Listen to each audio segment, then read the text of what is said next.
Je vais passer la parole à Arnaud qui va vous présenter le Conseil régional des jeunes.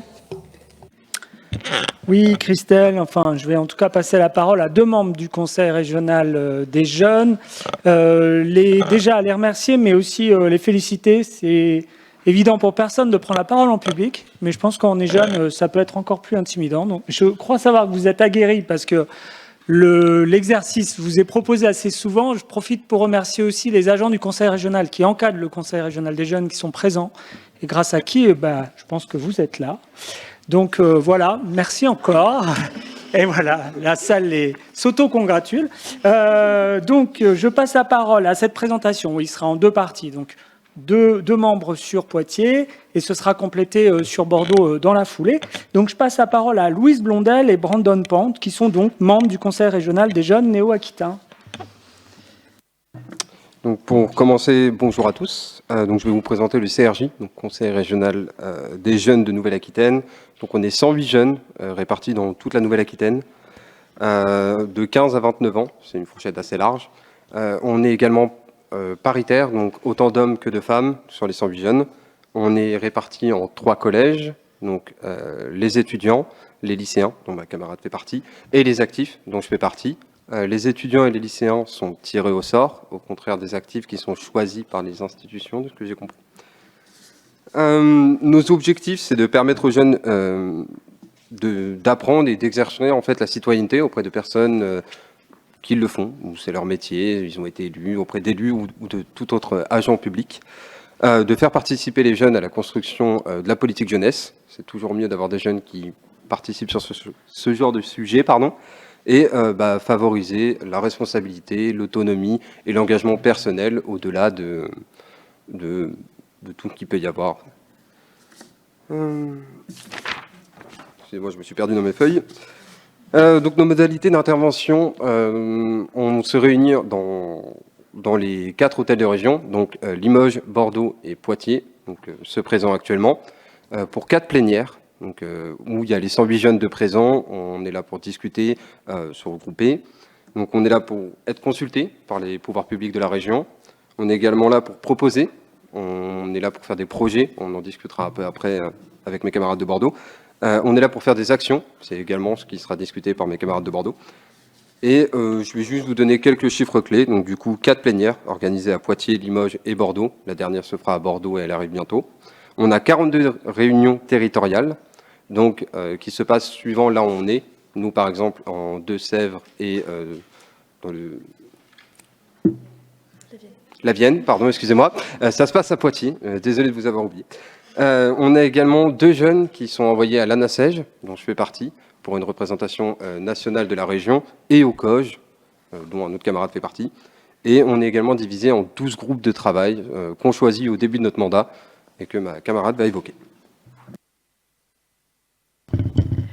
Alors en effet, donc je vais vous parler des différents groupes de travail, mais tout d'abord donc du projet principal de notre promo, qui s'appelle d'ailleurs la promo Joséphine Baker du Conseil régional des jeunes. Donc c'est d'abord un projet qui est sur un thème qui a été choisi par les jeunes. On a eu donc une vraie consultation autour des choix et c'est vraiment la lutte contre les discriminations qui est ressortie. Donc il s'appelle donc le projet de sensibilisation et de lutte contre les discriminations sur les territoires. Donc on a comme objectif principal de sensibiliser les jeunes aux discriminations et aux enjeux de l'égalité, de mieux faire connaître les handicaps visibles et invisibles, et de valoriser aussi l'engagement citoyen des jeunes dans l'espace public. Donc ce projet, en fait, il a comme particularité d'être décliné selon les spécificités des territoires. Comme on le sait, la Nouvelle-Aquitaine, c'est très très vaste. Et donc, on a différents événements sur lesquels on va intervenir. Donc, par ordre chronologique, il me semble, celui qui arrive le plus vite, c'est le nouveau festival à Sénon. Après, on va aussi intervenir, donc c'est chaque équipe des territoires qui va intervenir sur le festival qui est le plus proche d'eux. Donc, le festival Horizon, il se déroulera à Périgueux. Donc ce sera les jeunes du 19-24 qui participeront. Après, Festival Free Music à Montendre, le Festival africain du livre et du film d'animation à Bordeaux, justement des jeunes bordelais, le basket 3x3 à Pau, le festival Urbaka à Limoges ou encore le festival Au fil du son de Civray, où justement notre équipe, Brandon et moi, interviendront. Donc ça, c'est pour donc le projet, on va dire, principal de Bordeaux. Donc quand on s'engage au CRJ, on s'engage non seulement à participer à ce projet de toute la promo, mais on s'engage également à s'investir dans des groupes de travail qu'on peut choisir. Donc il y en a 12, donc il y en a un peu pour tous les goûts, et ils sont très variés. Donc la Grande Gare de Bordeaux, l'alimentation durable, l'orientation, le lycée Néoterra, la liberté d'expression, dont Brandon et moi faisons partie, la vie lycéenne, le harcèlement scolaire, la santé mentale, c'est pourquoi on est là, et l'économie sociale et solidaire, le tourisme durable, la coopération internationale et le groupe communication, évidemment, pour faire savoir tout ça. Donc voilà, je vais maintenant passer la parole à nos camarades à Limoges, donc Emma et Lila, qui vont nous parler un peu plus du coup du projet du groupe de travail santé mentale. Voilà.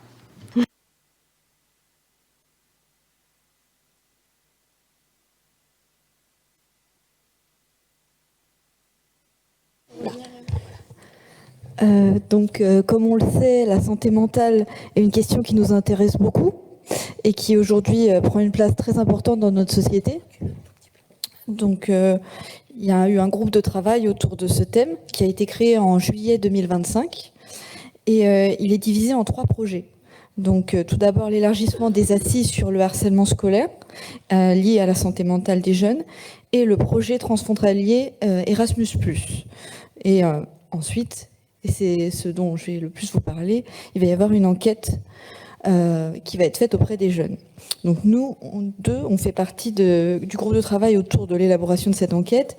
Donc l'idée, c'est un questionnaire qui s'adresse aux jeunes de 15 à 29 ans résidant en Nouvelle-Aquitaine, peu importe leur statut, pour les interroger sur leurs connaissances, sur tout ce qui est les outils, les dispositifs et sur leurs besoins en termes de sensibilisation, d'information et d'accompagnement autour de la santé mentale.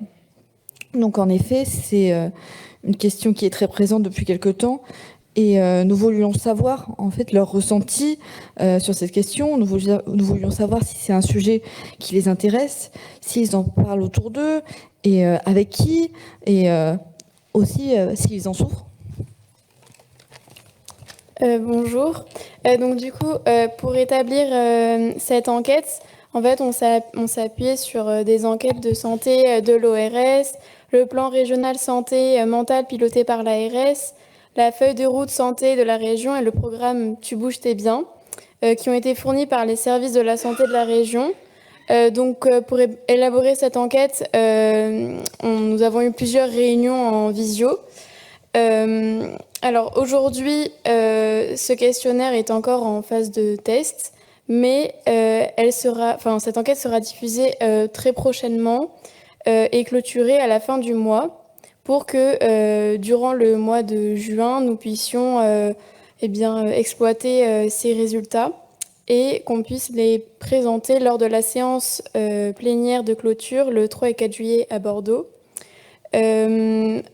Donc sur ces 2 jours, il y aura un atelier de proposer pour trouver des préconisations autour de ces résultats. Et ces préconisations seront présentées lors des assises du harcèlement et de la santé mentale le 19 novembre 2026 à Bordeaux. Alors pour trouver cette enquête, elle sera en fait sur différents supports de communication de la région, ainsi que les établissements scolaires, les missions locales, le réseau Information Jeunesse, les associations d'éducation populaire, les écoles de formation sanitaire et sociale, les structures d'enseignement supérieur et bien sûr, nous, les jeunes du CRJ, dans la promotion 1 et 2. Voilà, merci beaucoup.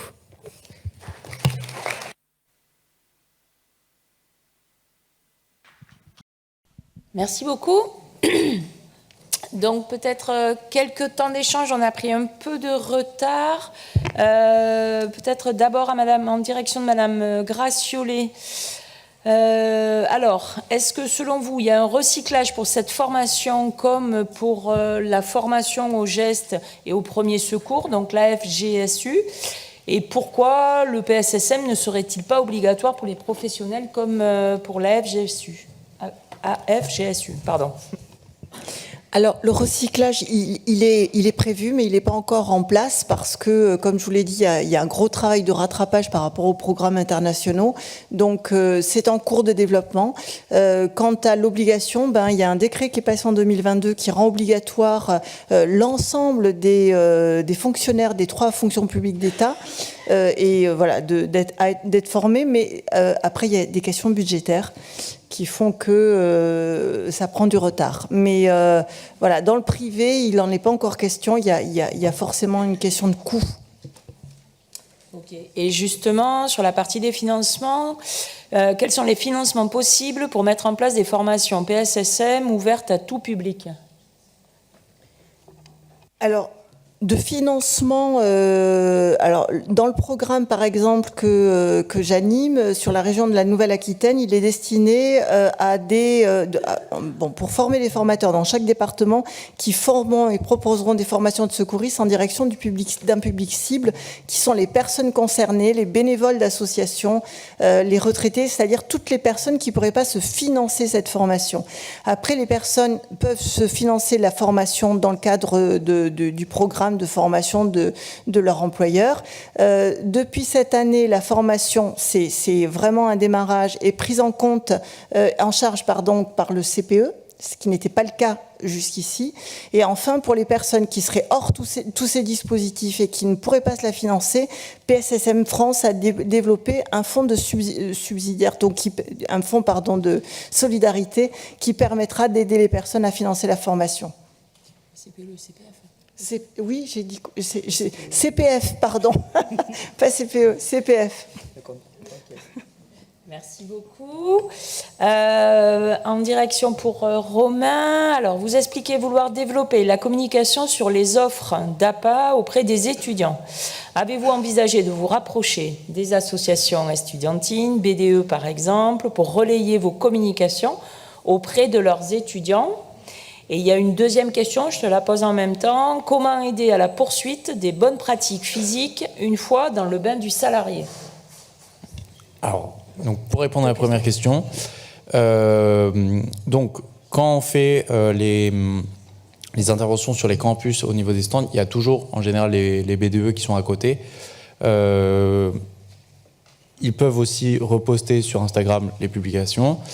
Et il y a aussi une réalité de terrain, c'est que malheureusement les étudiants que l'on voit sur les stands ou lors des animations de fête de la rentrée ne sont pas ceux que l'on retrouve accompagnés par l'activité physique adaptée.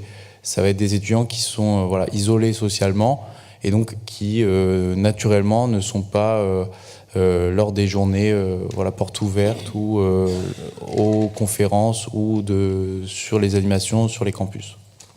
Et pour répondre à la deuxième question, pour la question des personnels, donc c'est un autre projet qui existe qui s'appelle donc Université Active, qui est mené par Monsieur Wasteland, qui est enseignant-chercheur à STAPS.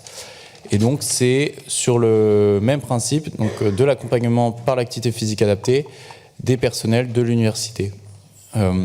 Voilà, donc il y a aussi cette offre, mais c'est un autre projet. Merci beaucoup. Et une question qui s'adresse au Conseil régional des jeunes, alors vous, Poitiers. Peut-être sur l'enquête régionale 15-29 ans. Est-ce qu'il y a des questions sur l'influence de l'activité physique sur la santé mentale ou des questions sur l'image corporelle ou sur l'estime de soi? Est-ce que selon vous, dans cette enquête, est-ce qu'il y a des questions qui sont en lien avec ces thématiques? Alors, pas du tout.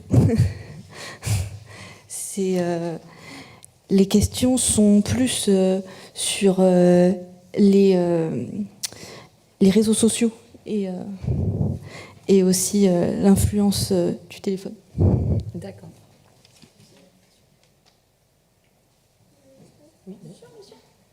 Voilà. Il y a aussi sur les connaissances, est-ce que les jeunes sont bien informés, s'ils ne sont pas bien? vers qui se tourner, est-ce qu'ils en parlent autour d'eux, est-ce que c'est un sujet plutôt tabou ou pas, et quand ils sont dans le pas forcément très bien, est-ce qu'ils peuvent en parler, ou est-ce qu'ils savent la différence entre un psychologue, un psychiatre, entre différents intervenants, entre différentes personnes qui pourraient aider. Voilà. Bon. Merci encore donc pour cette séquence.